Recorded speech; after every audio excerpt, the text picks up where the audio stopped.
Rahim, in this video we are going to do visual cortex, which are two types of visual cortex. One is primary visual cortex, other is secondary visual cortex.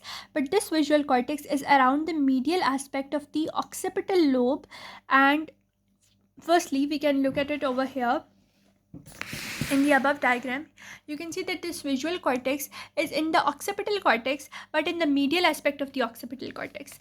Now, the visual cortex is of two types. One is the primary one, other is the secondary one. The primary one, as you can see, is around the calcarine fissure. It has a superior portion. Also, it has an inferior portion. Then, the one that is closer to the occipital pole, this one is known as macula or macular portion.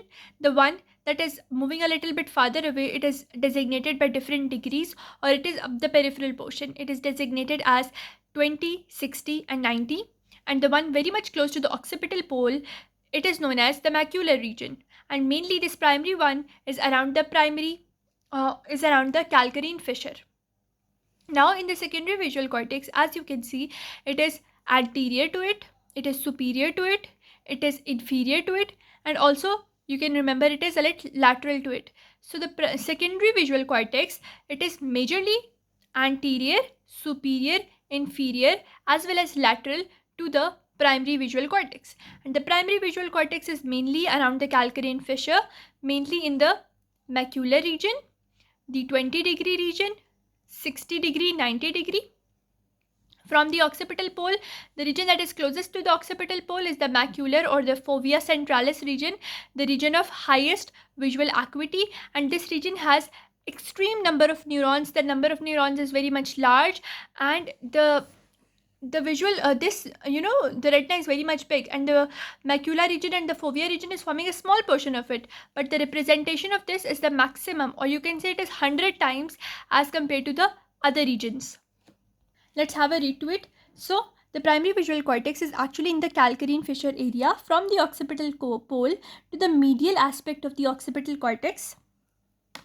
It is the terminal point of direct visual signals. As I told you, there were signals that were coming from the eye into the lateral geniculate body and then to the primary visual cortex. So, direct signals are coming into the primary visual cortex. And macular area is near the occipital pole, and this area is forming a concentric half circle, as I told you. And now the upper portion of the retina is represented superiorly, lower portion is represented inferior to the calcarine fissure. So in this diagram, you can clearly see that certain fibers are above the calcarine fissure, others are below them, and superior fibers are for upper portion of retina, inferior fibers are for lower portion of the retina. Also, they are telling you that the large area that represents the macula, it is because the retinal fovea has highest degree of visual acuity, and it has the representation on the retina or representation on the visual cortex is several hundred times as compared to other regions. The primary visual cortex is also known as visual area number 1. It is striate cortex because it has that grossly striated appearance. With that, we are done with primary visual cortex. Now we'll go to secondary visual cortex. It is also known as the visual association area, as I told you, or we can call it the visual area number 2. And as I told you, it was anterior to the primary visual cortex, it was superior to it, it was inferior to it as well, it was a little bit lateral to it as well.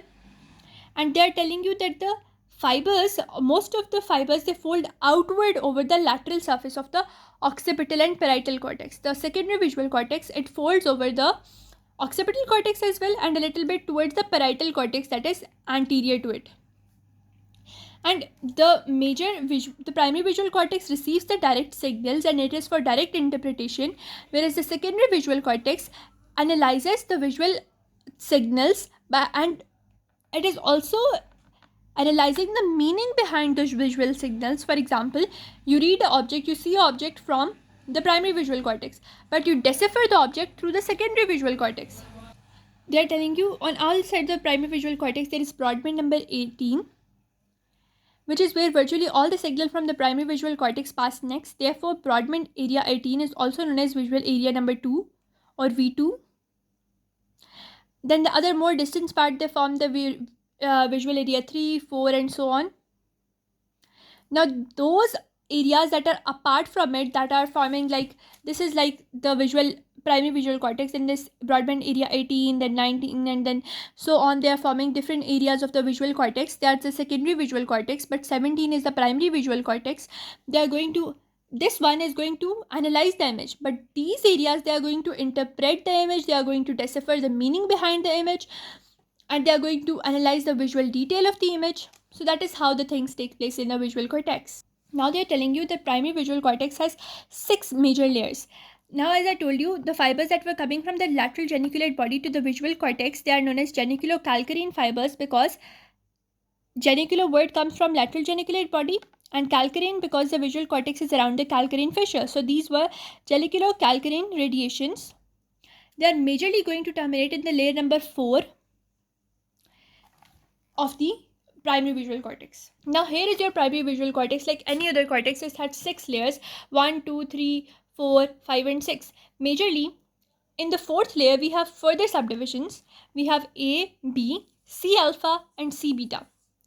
Now the retinal M ganglion cells, which are fast directing cells, but they have poor point to point discrimination. They move from the lateral geniculate body, they are magnocellular, and they are going to terminate with the C alpha fibers or C alpha region. And the retinal P ganglion cells, which are slow traveling signals, but they have exact point to point discrimination. They are parvocellular, and they from the lateral geniculate body will move to the C beta as well as A regions of the primary visual cortex. So that is how the signals are going to terminate. M1 on the C alpha, P1, the parvocellular ones, on the C beta and A regions. Now they are saying that the visual cortex is organized into several million vertical columns of the neurons. These are the vertical columns. So there are million vertical columns of the neuronal cells, with each column has a diameter of 30 to 50 micrometers. And the same vertical column organization is found throughout the cerebral cortex for other cells as well. So there are these vertical columns, and these are having diameter 30 to 50 micrometer, and for other senses as well, they are present. Each column represents a functional unit. One can roughly calculate each of the visual vertical columns. Perhaps 1,000 or more neurons are present in each of the vertical column. After optic signals, they are going to terminate in the 4 region, layer number 4. They are further processed as they spread outwards and inwards in each vertical column. They are going to spread outwards as well as inwards in the vertical columns. And these vertical columns, which have 1,000 or more neurons, they are going to decipher the meaning behind the signals. This processing is believed to decipher separate bits of visual information going outwards and inwards in successive stations which are present in these neuronal networks or vertical columns. The signal that pass outward, like into layer 1, 2, 3, eventually transmit signal for short distances laterally in the cortex. And the signal that are going to pass inwards, like in the layer number 5, layer number 6, excite neurons that transmit signals over much greater distance. So 1, 2, 3, which we can call them inner fibers, they are going to spread signals laterally in a short distance. Whereas the 4, majorly 5 and 6, they are going to excite the neurons that are going to transmit signals over greater distances.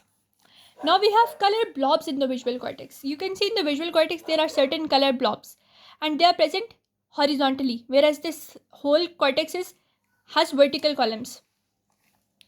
So among the primary visual columns, we have certain secondary visual areas. They have certain color blobs. They are going to receive lateral signals from adjacent visual columns, and they are activated by color signals.